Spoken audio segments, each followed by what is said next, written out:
లైన్తో Iran మరింతగా రెచ్చిపోయింది. Saudi Arabia పైన మిస్సైళ్లు, డ్రోన్లతో మరోసారి ఇరాన్ విధ్వంసం సృష్టించింది. సౌదీలోని ఇండస్ట్రియల్ హబ్ అయినటువంటి అల్ జుబైల్ అనేటువంటి ఆ సిటీ పైన భయంకరమైనటువంటి దాడులతో ఈరోజు తెల్లవారుజాము నుంచి ఇరాన్ రెచ్చిపోయింది. సుమారుగా 8-10 మిసైళ్లతో, పదుల సంఖ్యలో డ్రోన్లతో ఈ సిటీ మొత్తానికి కూడా ఈరోజు రాత్రికి అంటే తెల్లవారుజాము కల్లా భస్మం చేయాలని ఇరాన్ ప్రయత్నం చేసింది. అయితే దాంట్లో కొన్నింటిని మాత్రం సౌదీ వైపు నుంచి ఇంటర్సెప్ట్ చేసే ప్రయత్నం జరిగింది. వాటిని మధ్యలోనే గాల్లోనే కుప్పకూల్చే ప్రయత్నం జరిగింది. అయితే అక్కడ ఉన్నటువంటి చాలా కీలకమైనటువంటి స్థావరాల్ని టార్గెట్ చేస్తూ ఇరాన్ ప్రయోగించిన ఈ మిసైళ్లు కొంత ఆస్తి నష్టాన్ని కూడా వాటిల విధంగా చేశాయి. అయితే ఇరాన్ మళ్ళీ సౌదీలో ఉన్నటువంటి అల్ జుబైల్లో ఉన్నటువంటి కొన్ని ఇండస్ట్రీస్ పైన అటాక్ చేయడం గల ప్రధాన కారణం ఏంటంటే అమెరికా తమ ఇన్వెస్ట్మెంట్స్ ఉన్నాయంట, అక్కడ అమెరికా పెట్టుబడులు ఉన్నాయట ఆ సిటీలోని కొన్ని ఇండస్ట్రీస్ పైన. సో మిడిల్ ఈస్ట్లో అతిపెద్ద పారిశ్రామిక కేంద్రం ఇది. అయితే అల్ జుబైల్ పెట్రోకెమికల్ ప్లాంట్ పై బాలిస్టిక్ మిసైల్ని ప్రయోగించింది. సౌదీ దేశానికి సంబంధించినటువంటి 10% జీడిపి ఈ అల్ జుబైల్ సిటీ నుంచే వస్తుంది, అల్ జుబైల్ ప్లాంట్ నుంచే వస్తుంటాయంట. సో తూర్పు ప్రావిన్స్లోని 1000 కిలోమీటర్స్ వరకు విస్తరించినటువంటి ఈ పెట్రో ప్లాంట్ ఇరాన్ 7 బాలిస్టిక్ క్షిపణులతో అడ్డుకున్నామని సౌదీ రక్షణ శాఖ మంత్రి చెప్తోంది. అల్ జుబైల్ పరిసరాల్లోనే భారీగా ఇన్వెస్ట్మెంట్ చేసింది అమెరికా. అయితే గతంలో కూడా ఇక్కడ దాడులు జరిగాయి. సో అల్ జుబైల్ అనేటువంటి ఈ city, the incident happened in Al Jubail industrial city. It's an industrial city, a critical global hub for పెట్రోకెమికల్స్కి ఇది ఒక గ్లోబల్ హబ్ లాంటిది. The Saudi Defense Ministry confirmed that the air defense intercepted and destroyed 7 ballistic missiles launched towards eastern region. 7 ballistic missiles ని intercept చేసే ప్రయత్నం చేశామనేది Saudi defence ministry చెప్తున్నమాట. So Jubail industrial city పైన భయంకరమైనటువంటి దాడులతో ఇరాన్ రెచ్చిపోయింది. సో ఇండస్ట్రియల్ సిటీ సుమారుగా 1000 స్క్వేర్ కిలోమీటర్స్ వరకు విస్తరించి ఉంది ఇండస్ట్రియల్ హబ్ అంతా కూడా. అక్కడ పడినటువంటి ఆ డ్రోన్లతో కొంత భయానక వాతావరణం నెలకొంది. సో అఫ్ కోర్స్ ఇంటర్సెప్ట్ చేశారు మిసైల్స్ని, కానీ ఇంటర్సెప్ట్ చేసిన మిసైల్స్ యొక్క డెబ్రిస్ అండ్ ఐరన్ మెటీరియల్ మొత్తం కూడా ఆ ప్రాంతంలో పడిపోయి కొంత విధ్వంసాన్ని సృష్టించిందట. Preliminary reports indicate that some industrial sites with US capital participation, so US పెట్టుబడులటువంటి ఆ ఇండస్ట్రీస్ పైన ఈ దాడి ప్రెసైజ్డ్గా జరిగిందని చెప్తున్నారు. సో సాటార్ప్ అనేది పెట్రోకెమికల్ ఇండస్ట్రీ ఒకటి. సో ఈ సాటార్ప్ దగ్గర కూడా అమెరికా ఇన్వెస్ట్మెంట్స్ ఉన్నాయి. ఇప్పుడు సాటార్ప్ని టార్గెట్ చేసి ఇరాన్ దాడి చేసింది. At the same time Sadara project and Satorp, ఈ 2 ఇండస్ట్రీస్ని, అది కంప్లీట్గా ఓ సిటీ, ఇండస్ట్రియల్ హబ్ లాంటి సిటీ, ఆ సిటీ పైన ఈ 2 పెట్రోకెమికల్ ఇండస్ట్రీస్ పైన ఇరాన్ ప్రిసైజ్డ్గా టార్గెట్ చేసింది. బికాస్ అక్కడ 40% షేర్స్ అమెరికన్స్ సంబంధించినటువంటి ఇన్వెస్ట్మెంట్సే ఉన్నాయి. 40% ఇన్వెస్ట్మెంట్స్ అమెరికావే ఉన్నాయి. ఆ రెండింటిపైన డ్యామేజ్ చేయడానికి ప్రయత్నం చేసింది. సో డైరెక్ట్గా మిసైల్ అని ఇప్పుడు సౌదీ ఇంటర్సెప్ట్ చేసే ప్రయత్నం చేసిన ఆ డెబ్రిస్ అండ్ ఐరన్ మెటీరియల్ మొత్తం కూడా ఆ బిల్డింగ్స్ పై పడిపోయి కొంత విధ్వంసాన్ని సృష్టించిందట. So the attack is a part of wider series, it's biggest attack of wider series. చాలా భయంకరంగా అటాక్ చేయాలనే ఒక ఆలోచనతో ఈ దాడి కొనసాగుతోంది. సో రీసెంట్ డేస్లో మార్చ్ 18న కూడా జుబైల్ అనేటువంటి ఈ పెట్రోకెమికల్ కాంప్లెక్స్ పైన దాడి చేసింది. అప్పుడు కొన్ని రోజుల పాటుగా కొన్ని గ్యాస్ ఫేసెస్ని పూర్తిగా షట్ డౌన్ చేసుకుంది సౌదీ. అక్కడ డైరెక్ట్గా మార్చ్ 18న జరిగిన అటాక్లో భాగంగా అక్కడ కొన్ని ఇండస్ట్రీస్ దెబ్బతినిపోయి మంటలు చెలరేగి ఆ మంటలు కొన్ని ప్రాంతాలకు వ్యాపించడంతో అక్కడ షట్ డౌన్ చేసుకుంది ఆ ప్రాంతాన్ని కొన్ని రోజుల పాటుగా. రీసెంట్గానే మళ్ళీ రిట్రైవ్ చేశారు, దాన్ని తిరిగి మళ్ళీ పునరుద్ధరించారు. ఆ పునరుద్ధరించిన తర్వాత మళ్ళీ ఈరోజు తెల్లవారుజాము నుంచి అటాక్ జరిగింది. So IRGC, Islamic revolutionary guards and corps want that energy and fuel infrastructure in the region would be legitimate target. Donald Trump ఏమంటున్నారు, మీరు కనుక మేము చెప్పిన కండిషన్స్కి ఒప్పని, మేము అణిగిన దానికి ఇచ్చి మీరు మాకు లొంగిపోతే ఓకే, లేదు అనుకుంటే మేము ఇరాన్లో ఉన్న బ్రిడ్జెస్ని కుప్పకూలుస్తాం, ఇరాన్లో ఉన్నటువంటి పవర్ ప్లాంట్స్ని కుప్పకూలుస్తామని వార్నింగ్ ఇస్తుందో, ఇప్పుడు అమెరికాపై డైరెక్ట్ అటాక్ చేయాలంటే ఇరాన్కి కొంచెం ఇట్స్ బిగ్ టార్గెట్. కానీ పక్కనటువంటి గల్ఫ్ కంట్రీస్లో ఉన్నటువంటి అమెరికా స్థావరాలపై టార్గెట్ చేయడం అనేది ఈజీ టార్గెట్. కాబట్టి అమెరికా ఇన్వెస్ట్మెంట్స్ ఉన్నటువంటి జుబైల్ ఇండస్ట్రియల్ సిటీ పైన, అక్కడటువంటి సాటార్ప్ అండ్ సద్రా ప్రాజెక్టుల పైన ఇప్పుడు డైరెక్ట్గా అటాక్ చేసి అక్కడ తీవ్ర నష్టాన్ని చవి చూపించింది ఇప్పుడు అమెరికా ఏదైతే వార్నింగ్ ఇచ్చిందో మీ బ్రిడ్జెస్ని, పవర్ ప్లాంట్స్, ఎనర్జీ సెక్టార్స్ని కూల్ చేస్తామని, ఇప్పుడు ఇరాన్ కూడా వార్నింగ్ ఇస్తోంది. IRGC, Islamic revolution guards and corps చెప్తున్న మాట ఏంటంటే అమెరికా పెట్టుబడుల పైన, అమెరికా పవర్ ప్లాంట్స్ పైన, అమెరికా పెట్రోకెమికల్ ఇండస్ట్రీస్ పైన, అమెరికా ఇన్వెస్ట్మెంట్స్ పైన మేము కూడా దాడి చేయగలుగుతాం. కేవలం నువ్వు చెప్తున్నావంతే, మేము మాత్రం చేసి చూపిస్తున్నామని ఇరాన్ అంటోంది. డొనాల్డ్ ట్రంప్ టైం పెట్టాడు, 48 hours అన్నాడు. ఇప్పటికి కూడా ఆయన బై ట్యూస్డే midnight 12 PM అంటున్నారు. అంటే ఈరోజు అక్కడి కాలమానం ప్రకారంగా అర్ధరాత్రి 12 గంటలు, మనకైతే రేపు తెల్లవారుజాము వరకు.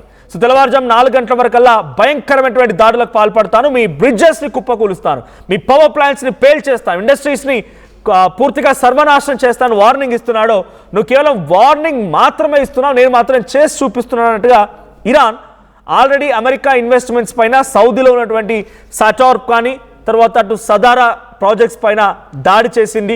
ఈ దాడి తాలూకా ఇన్వెస్ట్మెంట్స్ 40% అమెరికా పూర్తిగా కొలాప్స్ అయ్యే విధంగా ప్రయత్నం చేసింది. కానీ ఇరాన్ ప్రయోగించిన ఆ మిసైల్స్ని అడ్డుకుంది ఇటు సౌదీ డిఫెన్స్ మినిస్ట్రీ. సౌదీ ఏం చేసింది, ఆ మిసైల్స్ని అడ్డుకొని ఇంటర్సెప్ట్ చేసి గాల్లోనే పేల్చేసే ప్రయత్నం చేసింది. అవి గాల్లో పేలిపోవడంతో వాటి తాలూకా డెబ్రీస్, అంటే ఆ మిసైల్ పేలిపోయిన తర్వాత ఐరన్ పార్టికల్ కానీ, లేకపోతే దానికి సంబంధించిన ఇంకా ఇతర మెటీరియల్ కానీ ఆ బిల్డింగ్స్ పై పడిపోయి కొంత నష్టాన్ని చవి చూసిందంట. So similar strikes have recently hit Al Dhafra air base in the UAE and facilities of America investments in Kuwait and Qatar, leading to the disruption in global oil and LNG markets. The Saudi government has urged citizens to remain cautious as air defense systems remain on high alert. So అక్కడ air defence సిస్టాన్ని కూడా alert చేసింది. ఆ తర్వాత అక్కడ ఏ క్షణమైన డ్రోన్లు, missile పడుతున్నాయి కాబట్టి అక్కడ సిటిజన్స్ కూడా అలర్ట్ చేసి జాగ్రత్తగా ఉండాలని హెచ్చరించింది. సో యాజ్ ఆఫ్ టుడే అక్కడ సౌదీలో జరిగినటువంటి అల్ జుబైల్ దగ్గర దాడికి సంబంధించి అక్కడ ఓవరాల్ నష్టం వచ్చేసి 8,000 crores నష్టం వాటిల్లిందంట, కేవలం ఆ బిల్డింగ్ అండ్ ఇన్ఫ్రాస్ట్రక్చర్ డ్యామేజ్ మూలంగానే. డైరెక్ట్ ఇంకా మిసైల్ పడలేదు, కేవలం ఆ డెబ్రీస్ పార్ట్స్ పడితేనే ఇంత తీవ్ర నష్టం వాటిల్లిందనంటే, అంటే March 8 and today March 8 and April 6 రెండు కలిపిన దాడుల్లో 8,000 కోట్ల రూపాయల నష్టం వాటిల్లిందంట.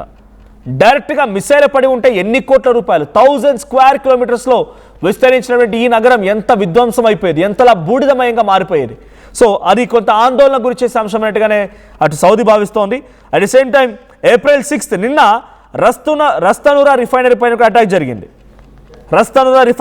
జరిగింది. ఇది కూడా సౌదీలో ఉన్నటువంటి రస్తనురా రిఫైనరీ, దానిపై అటాక్ చేయడంతో అక్కడ పోర్ట్ కూడా ఉంటుంది, రస్తనురా అనేది పోర్ట్ కూడా ఉంది. ఆ పోర్ట్ దగ్గర, రిఫైనరీ దగ్గర అటాక్ చేయడంతో సుమారుగా 12 మంది చనిపోయారంట.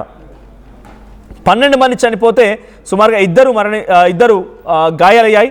So however, since the conflict escalated from February 28 to till now, on the April 6, Saudi Arabia has reported at least 12 persons killed and 2 civilians injured in the Riyadh and Eastern Province జరిగినటువంటి దాడికి సంబంధించిన దాంట్లో 12 మంది నిన్న మరణిస్తే 2 గాయపడ్డారంట. So ఎకనామికల్గా సుమారుగా అక్కడ పూర్తిగా ఈ దాడి మొత్తానికి సంబంధించిన ఘటన పైన కేవలం ఇండస్ట్రియల్ లాస్ మాత్రమే 4,50,000 కోట్లు కేవలం ఈ జుబైల్ ఇండస్ట్రియల్ సిటీకి సంబంధించి 1000 square kilometers విస్తరించినటువంటి దీనికి సంబంధించి కొన్ని రోజుల పాటుగా షట్ డౌన్ చేయడం, ఆ తర్వాత దాన్ని మళ్ళీ పునరుద్ధరించే ప్రయత్నం చేయడం, పునరుద్ధరించిన తర్వాత మళ్ళీ అటాక్ జరగడం, ఇదంతా కలిపితే 4,50,000 కోట్లు. The persistent targeting of the Jubail industrial city and Rastanura has led to temporary shutdowns of several gas phases and refinery units. Analysts suggest that if the current level of damage of Gulf infrastructure continues, repair cost up to 4.15 lakh crores, 4,15,000 కోట్లు, 4,15,000 కోట్ల రూపాయల నష్టం రస్తానూరా రిఫైనరీకి, ఈ జుబైల్ అనేటువంటి industrial సిటీకి ఇప్పటివరకు direct attack ద్వారా జరిగిన నష్టం 4,15,000 కోట్లు. క్రూడ్ ఆయిల్ ప్రైజెస్ పెరిగిపోయాయి, బారెల్కి $120 అయింది. ఇన్ఫ్రాస్ట్రక్చర్ రిపేర్స్ తలెత్తాయి, ఫ్యూయల్ ప్రైజెస్ హైక్ అయిపోయాయి, స్టాక్ మార్కెట్ పూర్తిగా కుప్పకూలిపోయింది. ఇవన్నీ కూడా ఇంకా సపరేట్గా మనం చూస్తే కొన్ని లక్షల కోట్లు దాటిపోయే అవకాశం ఉంది. ఇరాన్కు మాత్రం 12,50,000 కోట్ల రూపాయల నష్టం ఇప్పటివరకు ఈ యుద్ధం మొత్తంలో. 12,50,000 కోట్లు అంటే సుమారుగా మన తెలుగు రాష్ట్రాల్లో ఏదో ఒక రాష్ట్రం 5 సంవత్సరాల పాటుగా తన బడ్జెట్ని గడపొచ్చు. మనకు 3 లక్షల బడ్జెట్ ఉందనుకుంటే 5 సంవత్సరాల పాటు ఒక ప్రభుత్వం మొత్తం లీడ్ చేసే బడ్జెట్ స్థాయిలో నష్టం వాటిల్లింది. 12,50,000 కోట్లు ఇరాన్ నష్టపోయింది. ఇంకా ఈ దాడి జరుగుతోంది. డొనాల్డ్ ట్రంప్ హెచ్చరిస్తూనే ఉన్నారు. డొనాల్డ్ ట్రంప్ ఈరోజు రాత్రి కల్లా మరింత భయంకరంగా మీ ఇండస్ట్రీస్ పైన, ఎనర్జీ సెక్టార్స్ పైన, పవర్ ప్లాంట్స్ పైన అటాక్ చేస్తామని మాట్లాడుతున్నాడు. అది ఆయన మాట్లాడుతున్న క్రమంలోనే ఈరోజు తెల్లవారుజామున అటు జుబైల్ అనేటువంటి ఆ ఇండస్ట్రియల్ సిటీ పైన, బికాజ్ నేను మళ్ళీ ఎందుకు ఈ పేరుని మెన్షన్ చేయాల్సి వస్తుందంటే సౌదీకి 7% జీడిపిని వాళ్ళు డొనేట్ చేస్తున్నారు, అప్ టు 7 to 10%. ఆ సిటీ నుంచే 7 to 10% ఆఫ్ జీడిపి సమకూరుతోంది సౌదీ గవర్నమెంట్కి. దాంతోపాటుగా మిడిల్ ఈస్టర్న్ కంట్రీస్ ఉన్నటువంటి అతిపెద్ద ఇండస్ట్రియల్ సిటీ ఇదే. జుబైల్ ఇండస్ట్రియల్ సిటీ అనేది అతిపెద్ద ఇండస్ట్రియల్ సిటీ. దీనిలో పెద్ద మొత్తంలో అమెరికా ఇన్వెస్ట్మెంట్స్ కూడా ఉన్నాయి, పెట్రోకెమికల్ ఇండస్ట్రీస్ ఎక్కువగా ఉన్నాయి. సో ఇక్కడ డైరెక్ట్గా ఇరాన్ దాడి చేసింది. ఈ దాడిలో కేవలం ఆ డెబ్రీస్ పడడం మూలంగానే, దాన్ని ఇంటర్సెప్ట్ చేసే ప్రయత్నం సౌదీ చేసిన ఆ డెబ్రీస్ పడడం మూలంగానే 8,000 కోట్ల రూపాయల నష్టం వాటిల్లితే, డైరెక్ట్గా అటాక్ జరిగి ఉంటే ఎంత నష్టం వాటిని అర్థం చేసుకోండి. సో రోజు రోజుకి యుద్ధ తీవ్రత పెరుగుతోంది.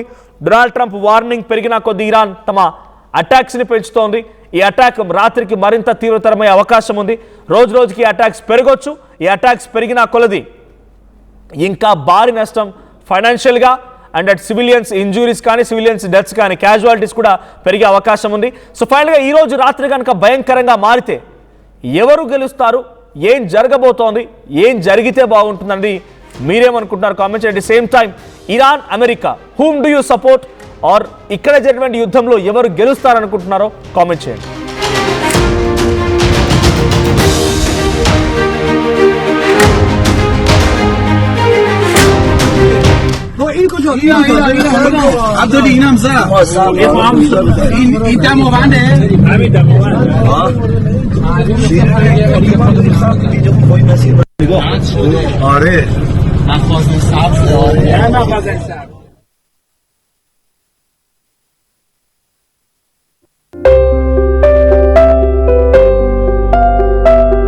చిన్న చిన్న ఆనందాలు 35 ఏళ్లుగా నా జీవితంలో లేవు.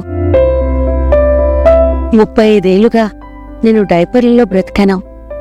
6 సెంటీమీటర్ల ఫిస్టులా నా మూత్రాశయంలో లీకు కారణమైంది. ఎవరూ నాకు సహాయం చేయలేకపోయారు. AINUలో వైద్యులను కలిసే వరకు. అక్కడ వారు రోబోటిక్ శస్త్రచికిత్సతో నాకు పరిష్కారం ఇచ్చారు. వారు నా ఆత్మవిశ్వాసాన్ని కూడా తిరిగిచ్చారు. Precision Care makes it possible. The Center for Robotic Surgery at AINU